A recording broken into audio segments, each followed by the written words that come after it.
iza era abatulaba ku mukutu guno ogwa magazine live amacha ga leero essawa ziweze 5 ez'okumakya mbaniriza nnyo mu kaseera kano essawa ziweze 5 ez'okumakya mbaniriza nnyo nnyini ddala okusookera ddala njagala bategeeza nga mbagamba nti subscribinga likinga teka mu comment yo okwate ku kigalo waggulu awo twe like tutambuze ebigambo bino nga bulijjo wetuzze nabagamba nti olwaleero tugenda kwogera ebigambo ebiwera okubisongako n'okubitunuulira n'okubyefumiitirizaako naye okusookera ddala nga tugenda mu ggwanga lya Ukraine because tewali kubuusabuusa kwonna kati Stephen Witkoff envoy wa Trump ku nsonga za Middle East asinkanye Vladimir Putin ne boogera okumala essaawa 3 but we still have rumors that are coming out tuyina eŋŋambo ezikyafuluma oba ezikyavaayo eŋŋambo zino ezoogeddwako nti zezikyafuluma oba zezikyavaayo biki ebiri mu ŋŋambo zino ebirabwako n'ebiwulirwako mu kaseera kano Stephen Witkoff myaka 68 ate nga Putin myaka 78 a space of those years Witkoff not using his knowledge but a double efforted knowledge, like let me term it like that, the whole of the technocrats within America, they sat never document that the document that was presented eri Vladimir Putin akulembera government yeggwanga erimanyiddwanga era Russia document eno bamalo gireta ne bagipresenting eri Vladimir Putin ekyazeeko Putin ye ng'omuntu ne bagimuleetera guteberezaamu knowledge ey'abakugu ba America ne batuula for a long period of time ennaku zaaweze 10 nga Trump akulembera government yeggwanga era America eggulo kati bulina kubagibaga ne bagireeta olunaku lumu ne bagiwa Putin Vladimir look at awo tunulawo nnyo era okubewo nnyo tooki era ofumitirizeewo nnyo kakati mu the very active proposal that can hardly refuse or be refused by Russia waliwo ensonga ezirimu naye ng'ensonga zonna ezirimu Russia esobola okuzigoba era esobola okuzigaana oba esobola okubeera ng'ezigoba simanyi batutambulira wamu bagaayi bange abandi abeera batuuliriza nga ngenda okutemaatema ensonga eno kakasa kwata ku kigalo koonako waggula kino ekigalo kino koonako tip otwe like tugende munjagala nnyo basajja bange timuleke kundekerera ekigalo mukikooneko tumusiime good morning Mutebi Ahmed good morning how are you oli otya tuli mu katubagiro kano tukalabe tukasensere tukagendemu kakati mu peace proposal eno gyenjagala okugenda muti kino mwekiri biri wa Russia beyinza okubeera ng'ekkiriza n'okubeera ng'ebigaana kati njagadde nnyo tutemeeteme awo tuvuunule twetegereze era tulabe naye Lubama Jonathan bane Lubama buli lunaku obeera mu maziga buli lunaku obeera okolima ki Lubama jakadira bwerere egesa Patrick thank you for the update inshallah so let's go tutemeeteme twetegereze tulabe number 1 US peace proposal include territorial concession and security guarantee for Ukraine Islamic what webale nnyo so the plan which Donald Trump special envoy Stephen Witkoff presented to European officials during a meeting in Paris April ng'ennaku z'omwezi 17 include bino bebiri mu plan eno munda among other points the return of territory in the Kharkiv region to Ukraine control mu Kharkiv waliwo ebitundu Russia byatwala bwe bitundu ebyo Russia ebikomyewo ebikwase gavumenti y'eggwanga era Ukraine jukira omutwe gwaffe gwenkoze gugamba era singa mbadde nti mpandiika tabloid oba akapapula k'amawulire oba lupapula lw'amawulire omutwe gugamba nti US peace plan that include a very active proposal that Russia can hardly refuse peace plan ya America Russia gyesobola okukola ki nebala okutumbula bali ekyankwazi Islamic kada so bakada ndoza abasiraamu cadres. So now when you come into this situation gye tuwulira oba gye tulaba,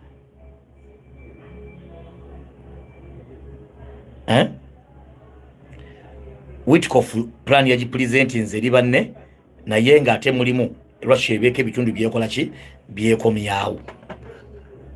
Mwana nno terujja kuggwa.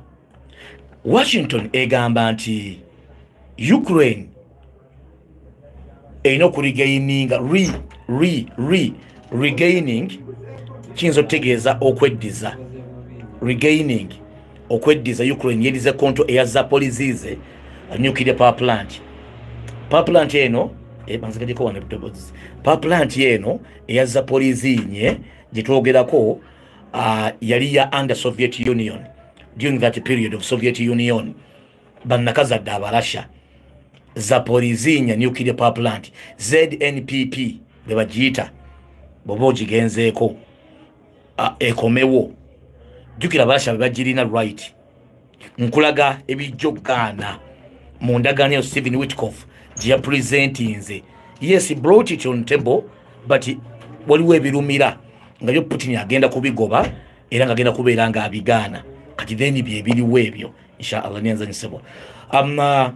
With the eventual transfer operational control nti oba oliawo America ebeere nga yeri mu control eya power plant yeno.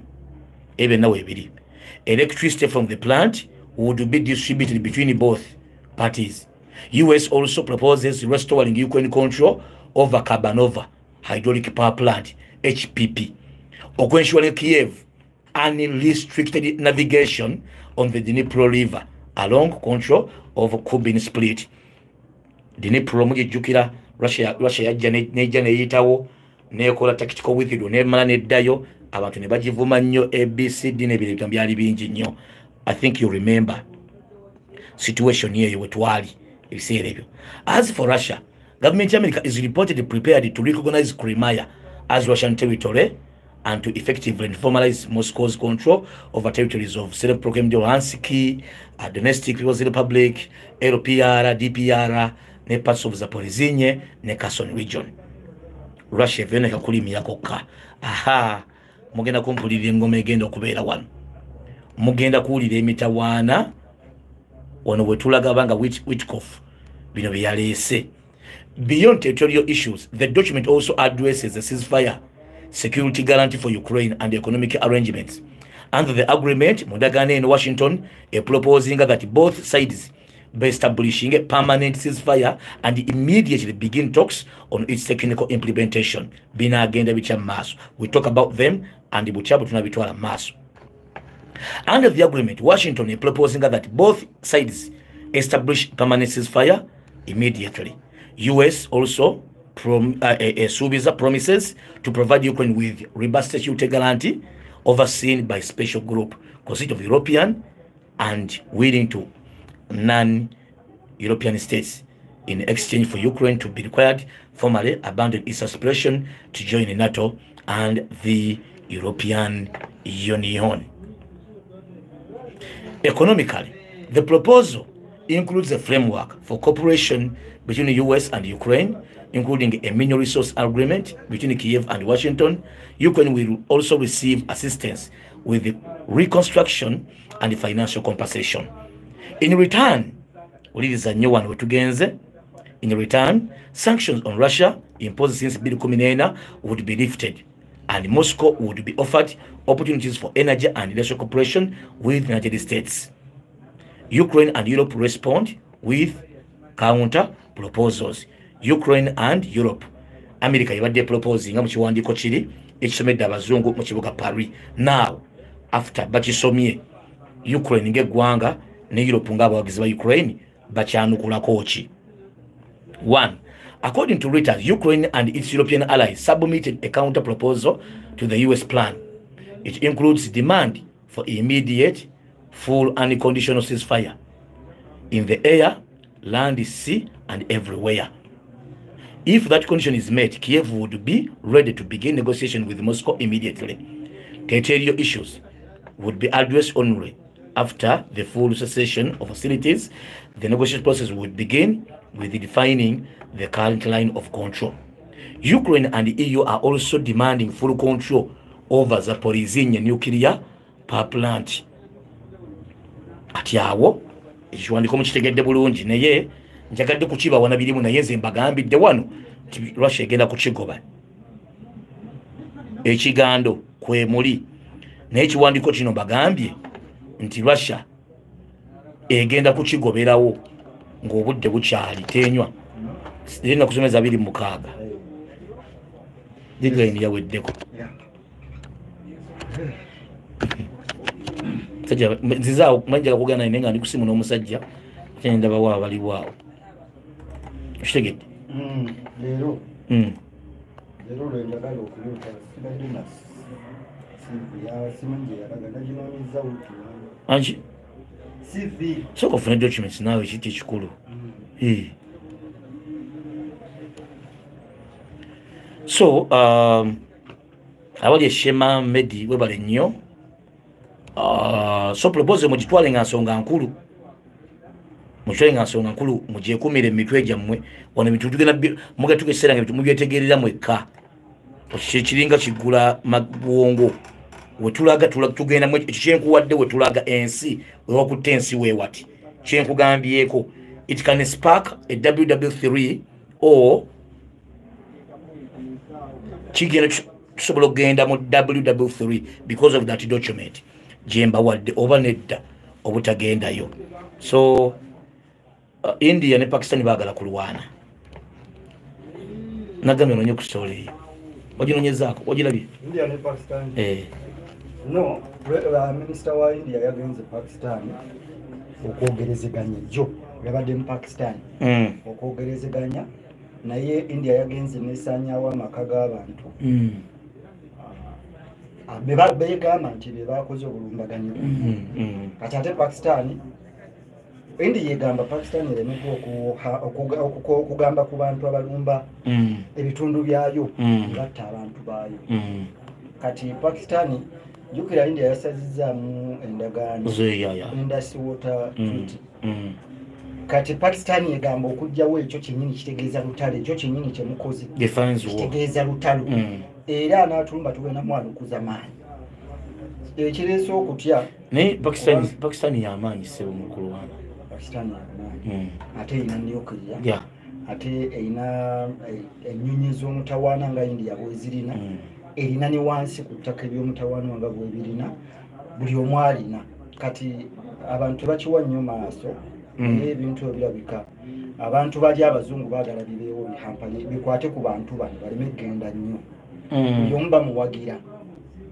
kati essaawa eno minisita wa India bwe yagenze Pakistan bayogerezeganyizza okulanga olutalo terubalukawo terugenda nnyo bali bakubya abantu nebabatta nebanoona n'ebintu ne bano ne basaanyaawo amayumba kati mundu neesekamuukaawo ne bagamba no ceasefire awafu oli minisita wa defense owa Pakistan agamba tugenda kwanukula buli kijja ewaffe n'owa India agamba tugenda kukwata ensonga nga bwe zizze kati okumalawo obutakkaanya obwo minisita wa India kwe kugenda eri tebannaba kutubuulira nnyo byavuddeyo netowooza nti wabaddewo okukkakkanya kino kuteesa tukole kino bekola booti naawe okole booti naawe wakoze bubi naawe wakoze bubi naawe onkola booti nange booti just that inshallah neyanzanye neyanzeke hope you got the voice well inshallah sina picking your interest in story eyo ya Pakistan and India but I will do I think by tomorrow nina kujiwa obudde leero ntekemu ku maaso mugenda mulaba kwezo programs enkoze leero then I deal with some reports here on my table tulabikenga tunajjira inshallah osanga tunayongera programs endala maaso awo tunatambulirawo mpola mpola ninga mwebale nnyo okujja okutulaba n'okutugoberera n'okutwagala kikulu nnyo nyene ddala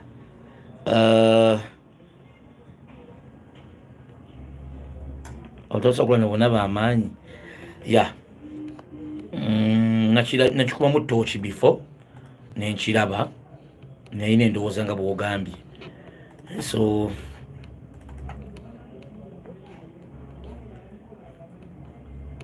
bannange, actually I'm doing the new programming on radio.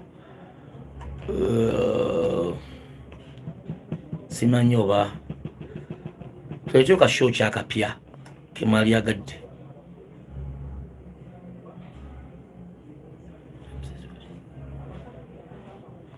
Simanyi mbabuuza ekibuuzo ekyo, twongeremu ka show kyakapya kayinza obbawoomera.